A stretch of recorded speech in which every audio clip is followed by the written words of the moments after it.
Hello there, it's Antrice, and welcome to another episode of the Savvy Painter podcast.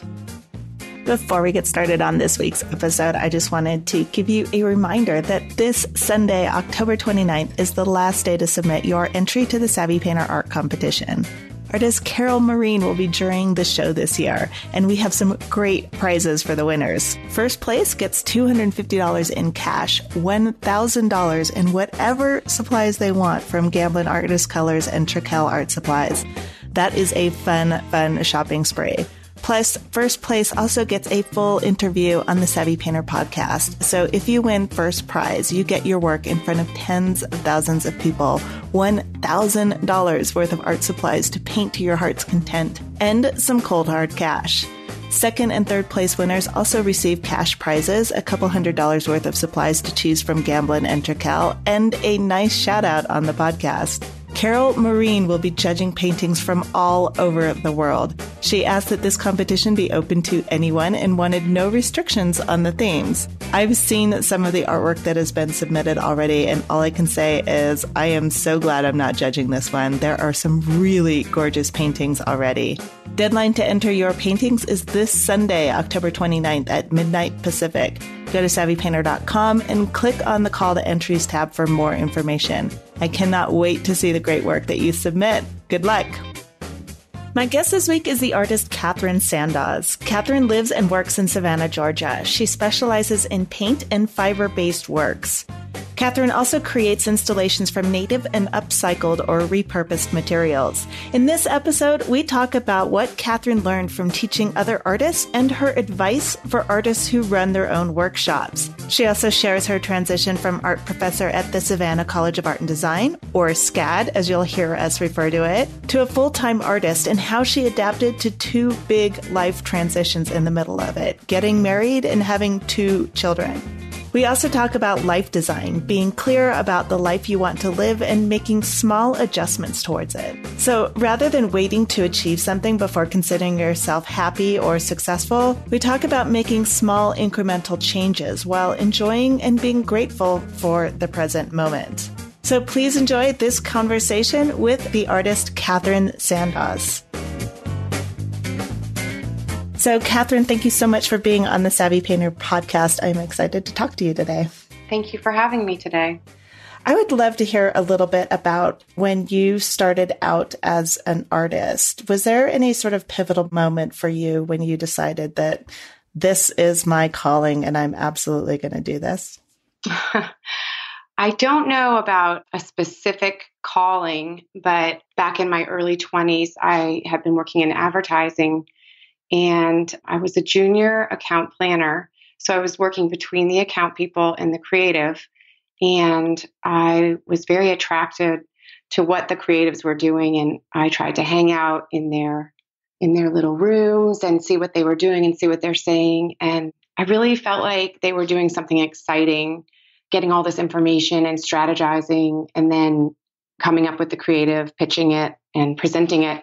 And so I started to think, well, maybe I could be an art guy. And a couple of the art directors and some of the copy people were very supportive of that idea. So I applied to go to graduate school. And I thought I might go back to advertising, but that never happened. And then I started teaching at the Savannah College of Art and Design, where I had been studying. Teaching it's a great racket because you're mostly learning the whole time. So, 10 years and hundreds of students training me. It was just a great experience. And then I got a second graduate degree there at the same time. Oh, wow. You took full advantage of that situation. That's impressive. I did. And I'm so glad that I did, because it really helped me to think about my work and to experience many types of work and how it can be presented. And I was certainly the beneficiary of that. And of course, all the programming that goes on in a college community is a great reward in and of itself. What were some of the most surprising or just most kind of pivotal things that you learned from your students during that 10 years that you were teaching? Gosh, that's a tricky question, because there's what you learn by presenting information to students. And you think at the end of a lesson, I need to change the way I talk about that, or actually, I don't believe that. I think maybe it works like this. Of course, you're repeating a lot of information that helps to solidify some of the ideas that you use in your own work. But then there's also that realization that individuals are not processing information the same way that you are, and you have to adjust for that. But then that allows for you to look at information in a new way as well. Yeah. I'm curious because I was at a conference recently and I just got to hear, are you familiar with Gretchen Rubin? She wrote this book called The Happiness Project, I believe is what it's called. I have heard of that title. I have not read it or read any reviews of it. Okay. So I think if I remember right, I think that that was her first book, and I think the one that she's most well known for.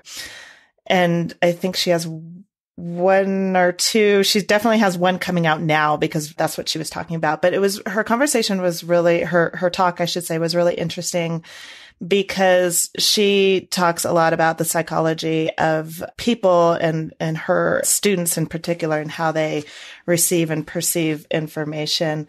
So I'm curious, like when you're talking, and so that's kind of on my mind. That's why I'm prefacing the question with that. I also taught in the illustration department. Uh-huh. So that's visual communications. So that while you're teaching techniques, painting techniques, you're also teaching strategies for communicating and for making work conceptual and for delivering messages. So illustration's a great training ground for being versatile in the psychology of images and people. Oh, yes, it is. I also studied illustration, so I have somewhat of a background on that. I just went into video games afterwards, so a little different. But anyway, I don't want to focus on me. No, I like hearing that because painters come from so many backgrounds, or at least painters who describe themselves as painters come from so many different backgrounds. But when someone says they've come from illustration, you're certain to speak a very common language.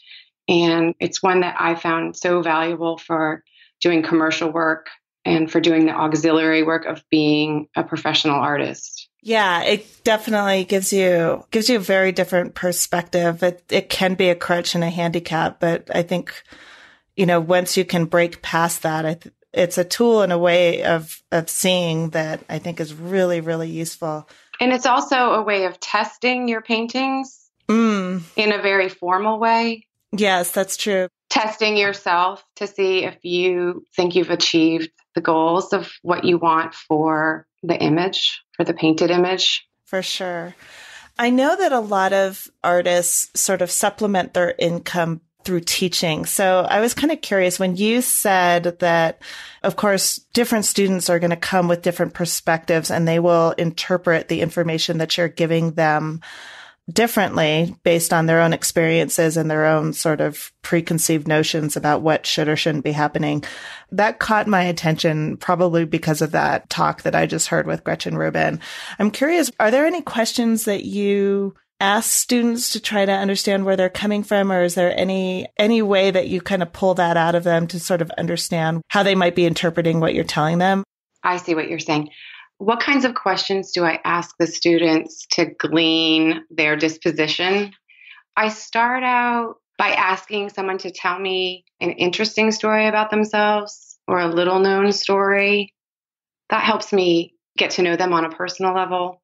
And I also have a sketchbook process and project that I ask for, and that helps me to see how a person thinks. In the sense of what their daily work is like, what they're interested in, what their scribbles are about. And of course, office hours are very helpful. Critiques are essential to learning about how a person is understanding what I've taught. So especially when it comes to formal aspects, but technical information as well. Yeah, right. Nice. Okay. Yeah, thank you for that. I was just kind of curious, like if there, that's not a question I normally ask. I'm like, I wonder if there's any tips that you might have for other people who are in that situation. So that's really great. I got some great advice early on. I think it had to do with writing, but I used it for critiques. And that is to question each sentence. So as students are talking and they say a sentence, I say, do I believe that? And then I ask them sometimes, do you believe that? Do you believe the next sentence? And if they can believe it, then I think there's plausibility in the work as well. Ooh, I like that. That's really great. I've heard that also for writing, but I've never applied it to art making. That's great. So if they can be what I call unrelenting in a critique, I think they're much further ahead than most. And I don't mean that as a painter, but I mean as a person who is intent on presenting work to the public, whatever that may end up being. So, so many people end up switching gears and becoming, I don't know, set artists or copywriters, or as you said, video game developers, or even maybe they become the head of institutional advancement. And that creative entrepreneurship is supported by their training in art school. That's so true. There's so many, it's incredible to me. I have this, kind of unique perspective because I get so many emails from people who listen to the show, and just hearing what they're doing, what their background is, and how they've applied it to their life. I think it's just, there's so many different directions that we go off on. And I think it's so cool and so fascinating. So speaking of that, I would love to hear about your transition when you left SCAD and you started on focusing on your own work, let's say. I had planned to, retire for about a year. So I was able to set up my studio and set up the timeline for my business. In other words, I started to get projects that were scheduled out a bit so that I could start working full-time right away. And that was helpful because I did not have a period where I was only doing new business work and marketing work. And I was able to be in the studio almost right away. Nice. And then at the same time, that same year, I got married and I got pregnant with my first child. So I had essentially 3 pregnancies. Is that right? 3 at once. The Yes. business, the marriage, and the baby. Right. And then I had another child right after that. So for the first 4 years, I had a lot of change happening. But in 2009, when my second child was born, it just all seemed to click into place. And so for some people with young families, I think it can be arresting. But for me, it was a big giddy up, and it was an exhilarating time. And I didn't just feel productive, I was very productive.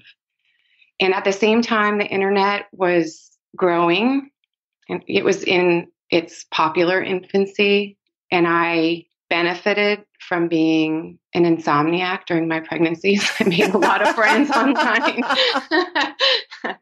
And I have to say that the West Coast bloggers were very helpful to me in those early years. They really acted as advocates for my work, and they helped to authenticate my work in a sense.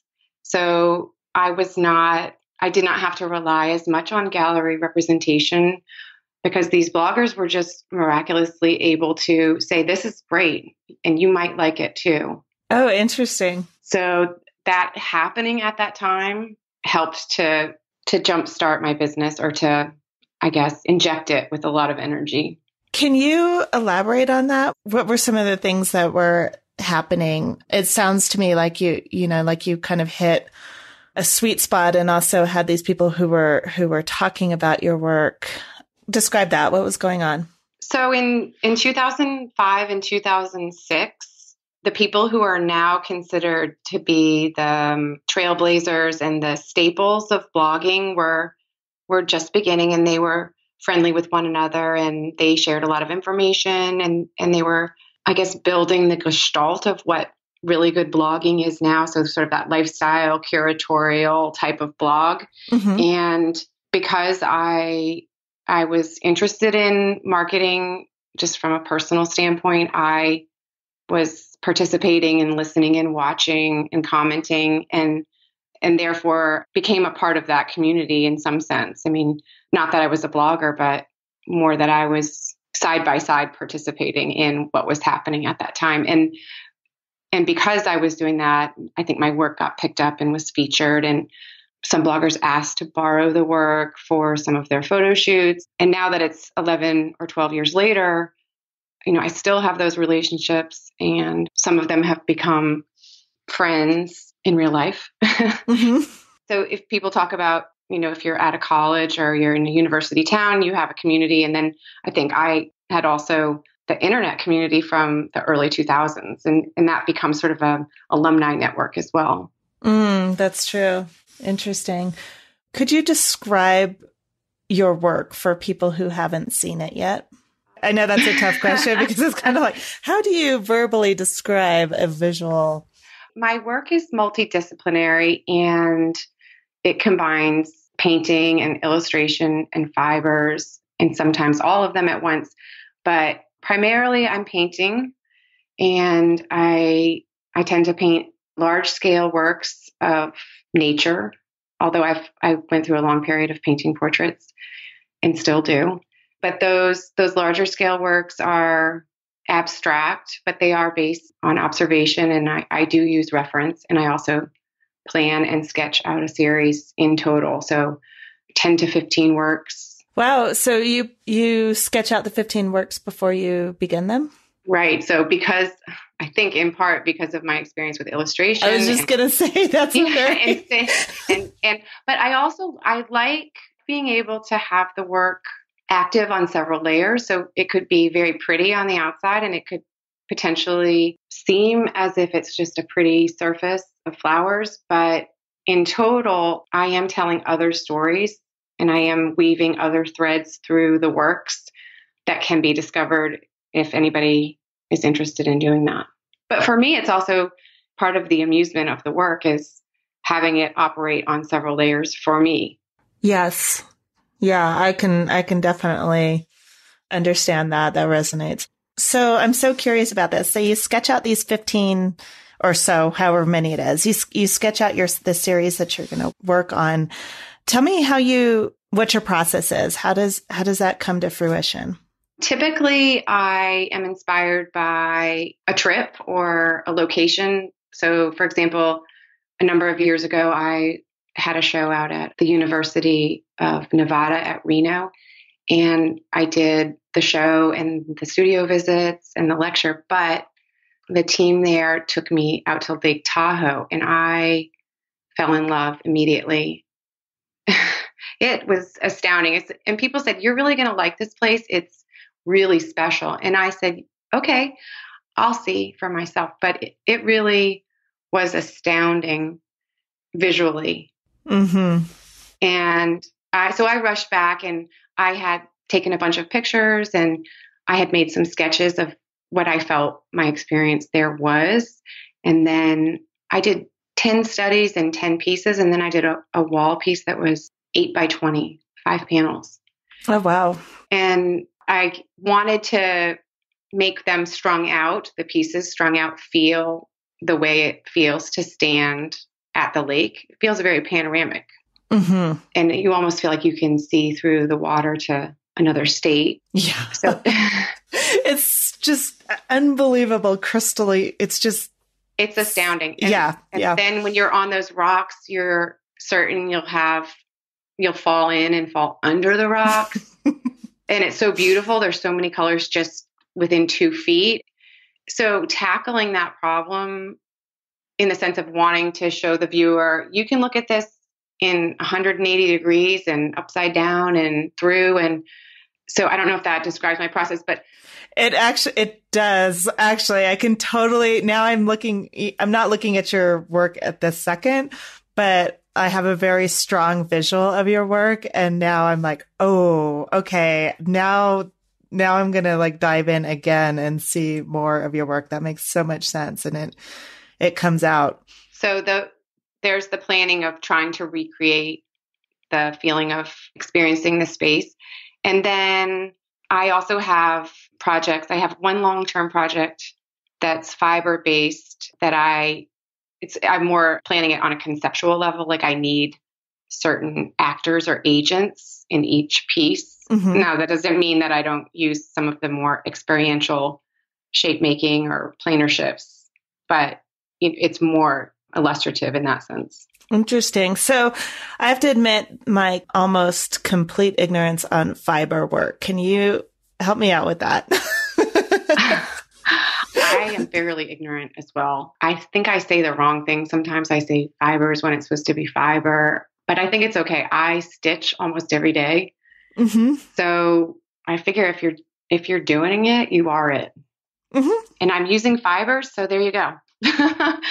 So for me, that means I'm doing piecework. I'm making shapes that are connected in the way that a quilt is connected, but I'm also doing top stitching and decorative stitching. And sometimes I'm adding elements that are recycled or repurposed, things that you find in daily life. So buttons and ribbons and tags. Oh my gosh, this is crazy because I shouldn't say I went through this phase. I was experimenting for a couple years, and that experimentation sort of started when this woman gave me a whole bunch of fabric samples from the 1950s and 60s, these really beautiful brocade, I think it is, fabrics for upholstery and curtains and things like that. So it was this really thick but beautifully stitched fabric. And so I started working with that and making, I guess, collage work and sewing into it and using sewing and I'm a terrible sewer. So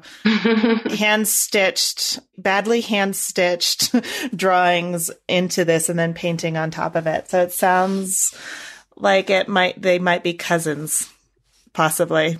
I think so. And I also may be a bad stitcher, but I'm not a bad thinker in terms of, and I keep saying this, but formal aspects. So even though my paint pushing or my stitching might not be the best, my plan, I feel like, is solid. And you can get away with a lot being an amateur, technically, if you're not an amateur in terms of your planning or thinking. And I say planning, you don't have to pre-plan it, but you understand color and you understand spatial relationships and you understand value and you understand how to manipulate them and get all the balls in the air. And that goes a long, long way. And I think this is why naive artists or so-called naive artists are so compelling and so strong, because we recognize that formally they're giving us a real wallop. Mm-hmm. What made you decide to start playing with that and, kind of transition from pure paint into fiber art or mixed media? I'm very interested in staying busy. Mm-hmm. And I like my time to be filled with work. So you can't paint a big abstract in a car, but you can quilt and you can stitch a piece together. And I am married to a fisherman and I have two sons who are constantly on the water, and you can stitch in a kayak. Uh-huh.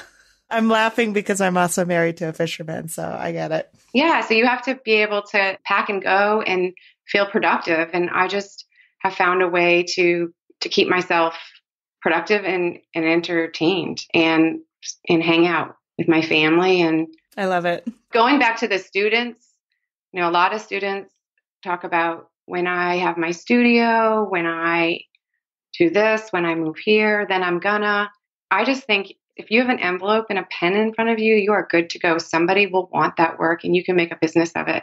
And there's just not an excuse to not make what you want to make or to doing the work that you would like to do. You can make it smaller. You can make it a shorter project. There's so many things that you can do to sing the song that you're meant to sing or to be the person that you want to be. And it's just adjustments left and right. And so the fibers, that just suits my lifestyle. I do think it's beautiful, but I feel like if I could make fabric go on as fast as paint, I would be so happy. Mm-hmm. But it is a beautiful thing to work with. And I like the ability to be with others while I'm doing it. And I like that it's such a mark of time and progress that you can see exactly what you've done and how much you've achieved. Whereas sometimes with a painting, it's like you're on another planet and there's no communication. And then suddenly you're being back and you have a painting. That's so interesting. There's a lot there that we can unpack. First of all, I just have to say, like, I love that realization that you have about kind of making do with what you have. I think, speaking for myself, I have noticed, and this is something that I've been actively watching for and trying to change, that idea that, okay, when this happens, that's when X will happen, so maybe not so much when I have a studio, then I'll do those paintings. But I think sometimes I catch myself, like, oh, when that happens, I'll be happy, or that will be really great. And there's all these sort of contingencies, and what makes me uncomfortable about it is that I feel like I'm living in the future instead of right now, because right now my life is pretty great. And right now I can make everything that I want to make. Like you said, when you really think about it, there's no excuse for not being able to make the work that I want to make, because I can do it small, I can do it big, I can change how it's done to accommodate the reality, but there's always a way to do it. Well, and I don't do Snapchat, but there are people who are making a living Snapchatting. Mm-hmm. So that's a really small canvas. Yes. They're doing great. So I think finding your instrument, as it were, if you were a musical artist, you would find your instrument and you would then find a venue for it, and you would become Elvis, or right. You would become Buddy Holly. Wasn't he working in a garage? I don't know that part of his story. I'll be honest. I know the end of his story, but I don't know the beginning of it. I think that's right. But that has been helpful, just to remind myself daily that I do prefer when I'm working. So how can I get it all done? Yeah. Yeah. Instead of sitting there, maybe, like either not going or sitting there kind of frustrated that you want to be creating something, and poor Katherine is stuck on a kayak in the middle of Tahoe or wherever. Yeah, only looking at rocks and water. Poor her. It's horrible. Yeah. But I know what you mean. I absolutely know what you mean. The other thing that I would love to get your perspective on, this can be a very divisive thing. I personally think that artists can be a little bit bipolar on this issue, and that is the business of art and how we make our money off of it. I have a suspicion that because you come from a illustration background, you might look at it a lot differently than somebody from a fine art background. How do you think about that? Your art as the creative aspect of it and your art as the business? I do think that's a big question, and I think it's one that artists are answering often, and there seems to be two camps. I do think it's a difficult conversation for some people to answer, business versus art, and does art need a pure laboratory? Can money be involved? Is that where you're going with that? Or are you saying more like balancing the day-to-day operations of running a business and doing the work? All of it, Katherine. Let's start with just that conversation of art in its quote unquote pure form and art that's for sale, which is I think it could be it's complex and can be divisive. Yeah. So as with the types of work, there is a spectrum. So there's pretty paintings that are decorative. Maybe they're even painted on velvet. And then there's, at the other end, highly conceptual, highly crafted technical work. And then there's a lot in between. And I think art being pure probably has a spectrum like that as well. I do not believe that money can't be involved in order for work to be really strong. So I don't think that someone who's commercially successful is a sellout. The issue I see there is that for the people who believe that money can't be involved, that means that maybe fame can't be involved too. And yet they're very interested in that part, being acknowledged in a big way for their work. So that doesn't work if you say as soon as you're acknowledged, well, you are going to get some money then. Like it's just going to happen. So that then is your work not able to be pure anymore? Are you suddenly a sellout? So that logically does not make sense to me. And I think also, in the number of spectrums that you can analyze, I don't believe that artists need to be infantilized. And so for that reason, I think they should have healthy businesses. Mm-hmm. In other words, I don't think that someone needs to give them their paint or their studio space. Or I think, at least the way that I judge my business is I say to myself, what would a surgeon do in this situation? Interesting. Like a heart surgeon, like, can I judge this situation as a heart surgeon would? And a lot of people talk about, oh, as an artist, I have some insecurity about my abilities. I imagine that a heart surgeon goes home some days and says, oh my gosh, how do they let me cut these people open? Yes. But here's the thing about a heart surgeon. When you're in the operating room, you just don't have a choice. I mean, you have to sew that stuff up. You have to clamp down the blood and sew that stuff up, and you have to do a good job. Mm-hmm. You don't get to practice. Right. So I feel like for me, my standards are very high for myself, for my former students that I'm still in touch with. And I understand that standards are just that, and we don't always meet them. Now, to talk about just the operational aspects of a business, I mean, people talk about a healthy palette is a healthy painting. Well, I think healthy business acumen practice means a healthy business. So say thank you, pay your bills, do your invoicing, send out all your auxiliary skills need to be supported. So your writing, your marketing, your critiquing, your networking, all those things have to be something that you're, if not interested in, that you just do, kind of like flossing. Mm-hmm. Mm-hmm. It's part of your routine. It's part of your daily habits, of the systems that you use consistently to live your life. Yeah. And I think I like when I meet an artist that plays to the stereotype, like points to their pants with paint on them, and they're like, I'm an artist. I mean, I personally like that a lot. I think it's kind of funny. And I see how it's enticing. I can't personally do it that way. I try really, and not just try, I, for the most part, do what needs to be done to make the business work. And it's an important part of what I do for me.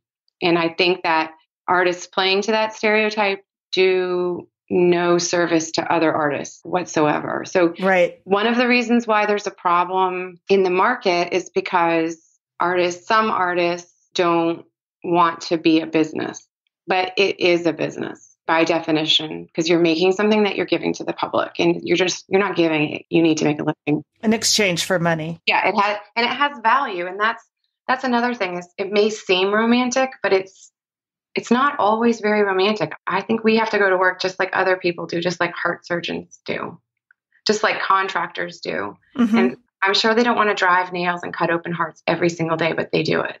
Right. Well, I think the interesting thing is, maybe I'll get flack for calling it this, but it really does feel to me like we have this, like, artists kind of have this weird bipolar thing going on. And when I say that, I mean, it's like, on the one hand, we're desperate to be recognized for our work.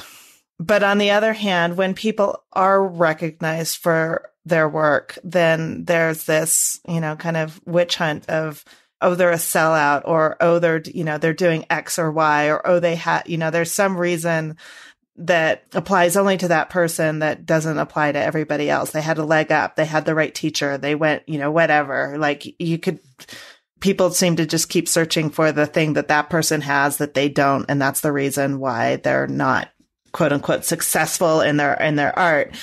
That need we have for validation, and yet at the same time being like, okay, this is not a business. This is art with a capital A, and this is something above and beyond a business. But they want to make money for it, and they want to be recognized for it. They want to be paid for it. They get angry when perhaps somebody doesn't think their work is as valuable as they do, and yet right there's where the conflict is it's about money. The artist thinks my work is worth X amount, but selling it is dirty. Right. So it's so weird. I get it on one hand, but it's like, at some point I just want to, like, grab people by the shoulders and shake them and say, get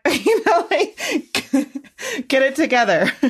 Well, and I think that's true, but something that you said brings up another issue, and that is that there's intrinsic value in a piece, and then there's the market value, and then there's the perceived value. So I would not necessarily be able to say, this is a better piece based solely on any one of those factors. However, if I judge the work technically, I could judge it. If I judged it formally, I could judge it. If I could judge it just by the amount that it was fetching at a fair, I could judge it. And sometimes those different factors don't align with our thinking. So maybe technically it's really bad, but it's $1 million. Right. Or maybe conceptually it's just weak, but it's beautiful and muscular, even for its gimmicks, and we love it. Right. Yeah. And that's kind of the problem, is that there's that, it is subjective, and that's what makes it so difficult. You can judge a glass by the fact that it holds water and it doesn't fall over. And then it's, and then there's the aesthetic part of that piece there's the functionality, and then there's the aesthetic part of it. But art is pretty much aesthetic, which leaves us up to the subjectiveness of it. And so that it is a factor that we have to deal with. But the good news is that if anyone's doing well, that's good for us. So it doesn't matter if you don't prefer paintings on velvet, because it's an object that potentially hangs in a home, and if it does that, then it acts like a little impression or a little advertising for things on walls. And so that's good for everybody, if you happen to be a things on walls person. Right. That makes sense. So what I'm saying is we can't naysay too much, although you can certainly say, that's curious. Right. It's really interesting, because I've had in-depth conversations with people about this, as I'm sure you have. But if I see a painting I don't like, I don't care. Like, I don't, that painting is not a reflection. Like, I don't think that person shouldn't be painting. I don't think anything about the artist. And I see a painting, I don't particularly like it. It just means I don't like it. It has no bearing on the art world. Right. And I'm not passionate about the fact that I don't care for that painting. I just don't care for it, and end of story. But I don't feel the need to go argue about whether or not that person should be painting, or why that's a good painting or not. It's just, I don't like it, period. I've spoken to plenty of people who think that I should care and I should be passionate about the fact that I don't think that's a good painting. Well, there's a reason why we don't like certain paintings, and that's instructive as well. And if you can communicate to yourself and others what you feel isn't working, then you're that much further along for your own work. So all the bad news is probably good news if you are able to reframe it. And there's a lot of work that I also don't like, but I get why it has space on a wall. I mean, and I'm talking about in more public spaces where, not just in private galleries, but maybe at fairs and museums and the biennials, those types of spaces. Right. Yeah. I mean, I can say, like, I can't stand Renoir, and and that's fine. Well, I don't like his paintings, and there's plenty of people that do, and that's fine. I can tell you exactly why I don't like his paintings, but if you like him and I don't, it has no bearing on anything for me. It's just kind of like, you like chocolate ice cream, I like vanilla, done. In a teaching situation, I don't allow students to say those types of words like or nice or interesting, because I think it's immaterial. So I had one teacher who said, you describe, you analyze, and then you judge. I just don't let my students judge, or I didn't let my students judge. I said, you can keep your judgment to yourself, because there's so much to talk about in the description and in the analysis. That's really enough. Yeah, it's interesting. And then so many people jump and say they judge it first, then maybe they describe it. They certainly don't analyze it. So they actually aren't even getting to the meat of the piece. And to me, that's unfortunate. So though you may not like it, it doesn't, quote unquote, taste good to you. It's worth describing. Yes, it is. And I think it adds to both people's experience of art when you take the time to describe it. So I think it's absolutely a worthwhile conversation. I think my feathers get a little bit ruffled when people, and it doesn't matter. Like you can also dislike Renoir or whatever. But if at the same time you're criticizing somebody for liking it, that's when I start getting a little bit like, why, who cares? I love all those old French guys myself. There you go. I mean, collectively, but he might be one of the first that I'd kick out off the boat. He gets tossed off the island first, but I like all those old French guys even. Yeah, they're great. Very instructive. Taking a left turn, what fascinates you about your work? In the sense of like, I don't mean that to be like, okay, tell me how great you are, Katherine.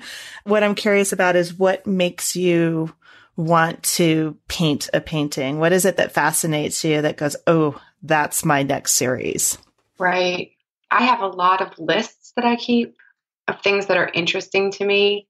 So when you ask me what keeps me fascinated, it's almost easier for me to say, oh, my list keeps me fascinated.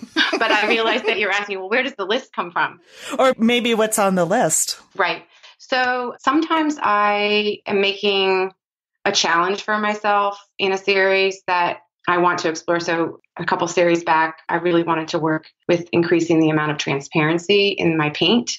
So that's one aspect. Or I have, for the past 7 or 8 years, aspired to become a minimalist, which has been a complete failure. I've become more maximal by the day. But these kinds of endeavors are fascinating to me. The work that is most beautiful to me appears to have a certain type of efficiency on the artist's part.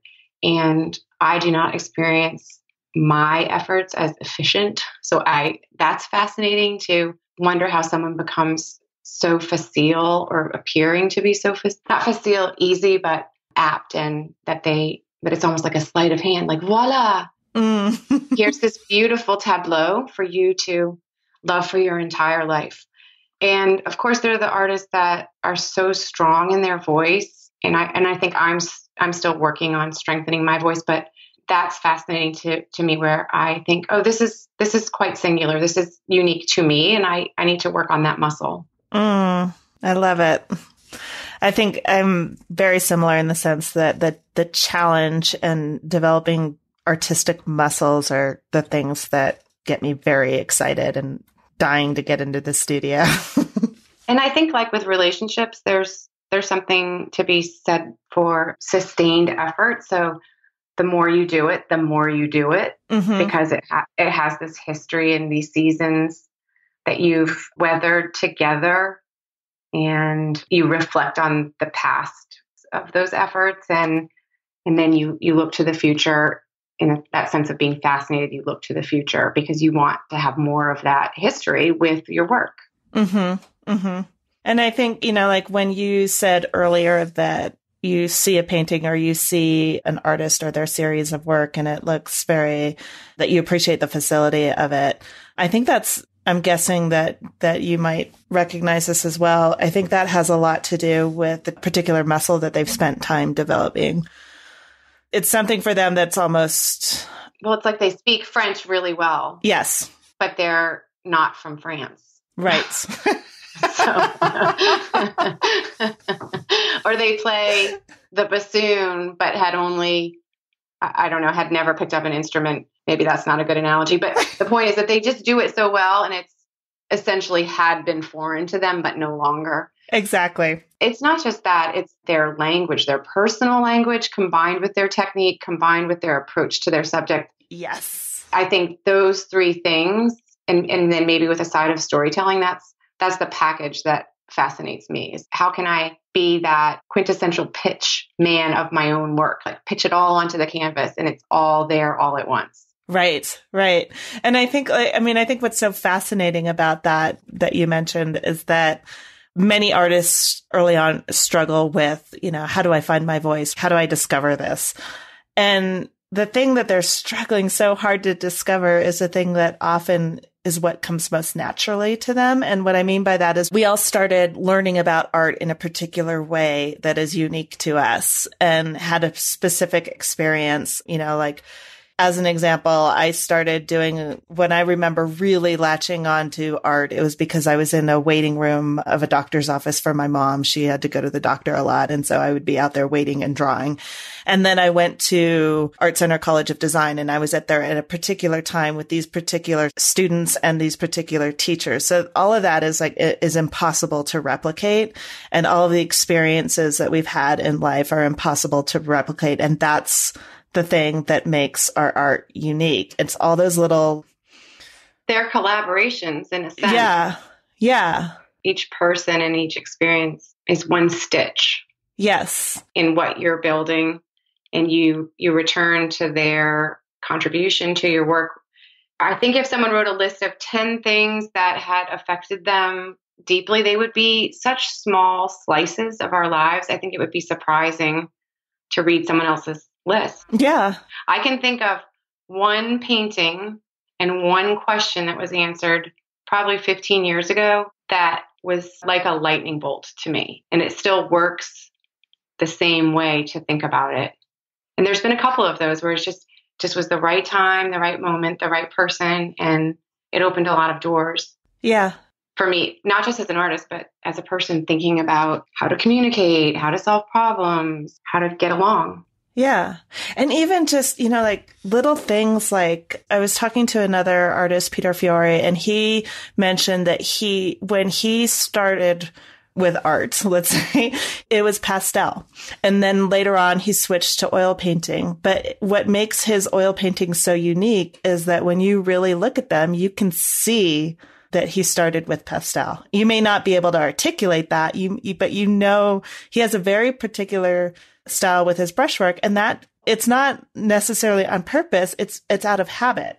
I also like that never land in other artists' work where you're just not sure what you're looking at. I think that's it's a very powerful way to present materials. Yeah. And those are the things that I think makes each artist unique when everybody's feeling like, what's my thing?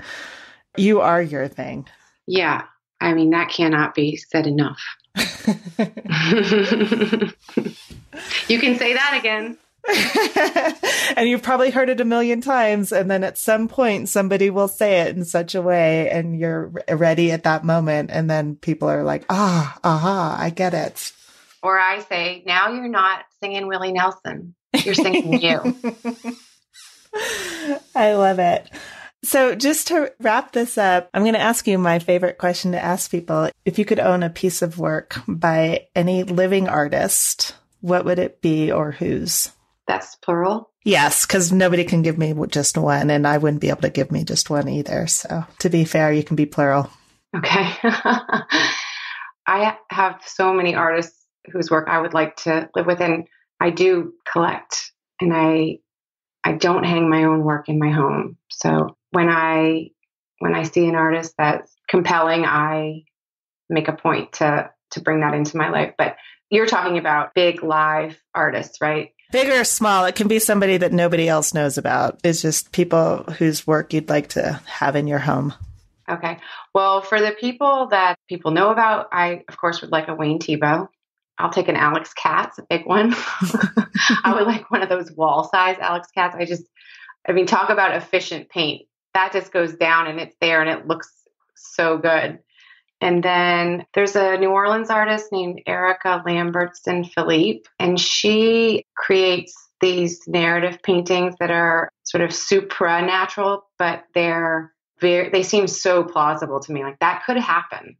But so I love her work. Alex Konevsky, I know everybody really appreciates his work, but he paints in the town that I grew up in, and he also paints the people that I grew up with. So to look at his paintings is to sort of walk through my own history. And that's really exciting to look at, he saw it this way, like walking through that forest, he saw this way. So I wouldn't mind one of those. And then there's a landscape artist named Cole Case that they're very careful and very detailed urbanscapes and landscapes, but there's something other about them too. Maybe that's the thread that goes through all of it. It's based on observation. It's possible, but it's a little otherworldly. Nice. Great description. I love it. And there's a couple of artists that you mentioned that I'm not familiar with, which is part of the reason why I love that question so much, because I always get to go dive down a rabbit hole. There's one that you are familiar with that I also would like one of is Phyllis Schaefer. Those are beautiful. Yes. I'd like 6 of those, actually. That I would need a new house. I was going to ask you about that because you mentioned Tahoe, if you're familiar with her work. I am. And I saw it when I went out for that show I mentioned earlier. And maybe it was at Stremmel. Just beautiful work. Oh, God, they are. Well, Katherine, thank you so much for spending this time talking with me. It was a wonderful conversation, and I very much appreciate your time. Well, thank you so much for having me. I also enjoyed speaking with you. Well, I hope you enjoyed this episode as much as I did. Show notes for this episode are on savvypainter.com. Just click on the podcast tab to see some of Katherine's paintings, and you can also get links to all of the artists or resources that we talked about in this episode. Before you go, I just want to give you one last reminder that this Sunday, October 29th, is the last day to submit your entry to the Savvy Painter Art Competition. Go to savvypainter.com and click on the Call to Entry tab. Savvy Painter, Gamblin Artist Colors, and Trekell Art Supplies are teaming up together to do our first online art competition. Artist Carol Marine will be during the show, and first place winner will receive $500 in merchandise from both Gamblin and Trekell. So that's $1,000 of art supplies from the two companies, plus a cash prize of $250. But that's not all. First place winner will also be my guest on the Savvy Painter podcast. So if you win first prize, you get your work in front of tens of thousands of people, $1,000 worth of art supplies, and some cold hard cash. Deadline to enter your paintings is this Sunday, October 29th at midnight Pacific. So go to savvypainter.com and click on the Call to Entry tab. Good luck. One more thing I want to let you know. This year, you can expect a lot more workshops from Savvy Painter. If you are an artist who struggles with getting painting time in or feels like you're always busy but never really moving forward with your art, then my workshops just might interest you. Past workshops include Mindset Mastery, a 5-week online workshop to help you get past the roadblocks that keep you from painting. In it, we tackle the inner critic, fears of artists, and setting yourself up for a successful creative day. The workshop, How to Develop a Relationship with the Right Gallery, helped several artists find the right gallery and show their work. So if this is something that interests you, you can go to savvypainter.com/workshop and get on the email list.